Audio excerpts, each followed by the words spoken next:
好啊！而家試一試呢部 A&D 嘅 GX2Z9100。A&D 即係等於以前香港嘅阿卡嗰個牌子，咁呢隻都係頂級嘅。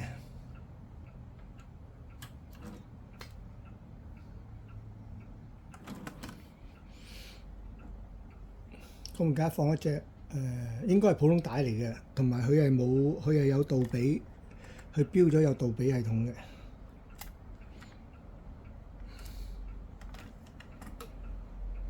閂門。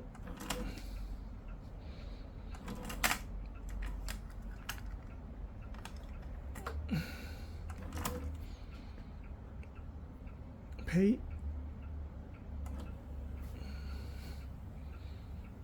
Reset counter。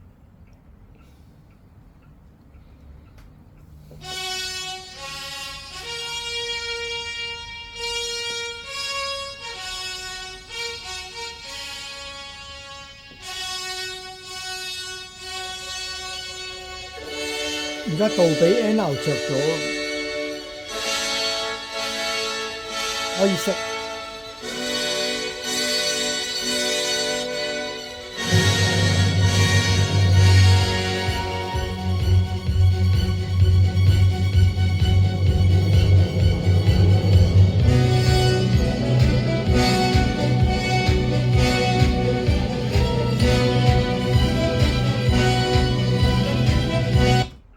向前。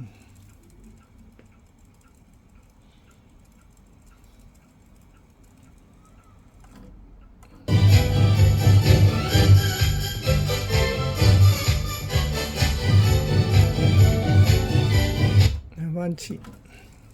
倒帶。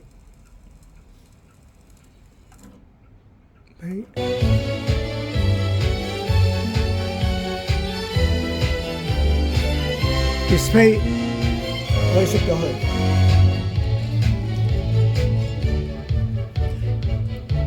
其他呢個係 headphone 嘅大細聲啦。呢兩個就係你擺啲帶落去 cal 嗰陣時 ，cal 到最啱電瓶嘅。咁咧，如果你撳咗 calibrate 咧，佢就會停咗。跟住咧，呢兩個有 level 同埋有 bias 去校。咁你咧就要撳錄音之後咧，你就可以校，即係你扭到呢個咧。去到一個適當嘅電瓶，咁咧以後嗰啲帶咧你就 set 咗喺呢度就得㗎啦，就唔使再喐㗎啦。咁咪純粹係為特定嘅帶去做。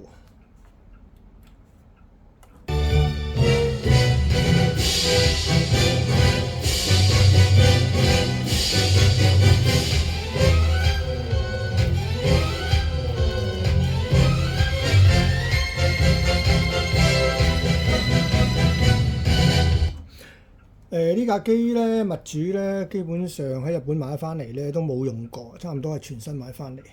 咁因為擺得耐得滯咧，啱啱咧佢就唱唔到，咁咧佢就喺美國咧就買咗而家一份呢啲咁嘅組件，包括大皮帶、細皮帶，同埋其中有一條呢條皮帶，同埋兩個idler wheel。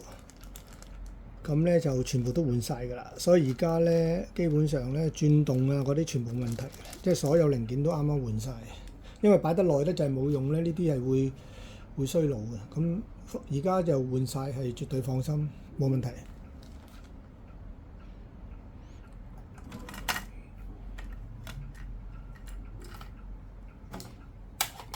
咁我哋跟住擺第二餅帶落去。呢餅係 Teller 嘅帶嚟嘅。咁你哋睇到帶身咧，佢寫明嘅咧係 SA Type 2嚟嘅，即係話呢個係一個落帶嚟嘅。咁因為呢個機係會自動用，同埋你睇到咧喺呢個位置嗰度咧，佢都寫咗有杜比 HX Pro 同埋 BNR 嘅，即係話如果你個機咧有嘅，你可以用晒佢都得。好啦，而家擺落去試下。嗱，一閂帶嗰陣時咧，佢即刻係變咗CRO2，即係檢測到呢個落帶。咁而家你杜比 NR、B 系統啦，咁我哋可以用埋 HX Pro 都得嘅。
快手，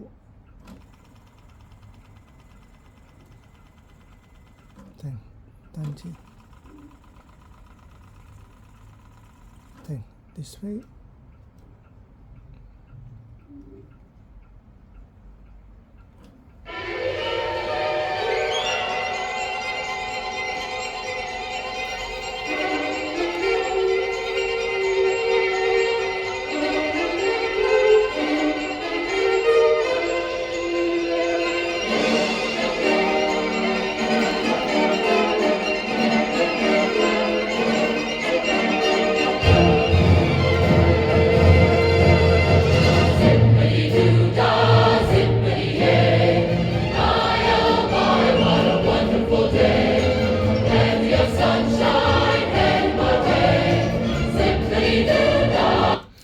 咁啊，基本上呢個冧咗係冇問題嘅。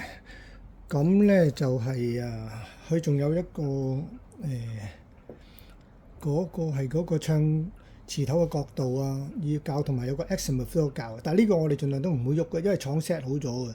除非你有特別嘅帶可以 check 住，否則呢兩個窿嗰個螺絲唔好立亂扭。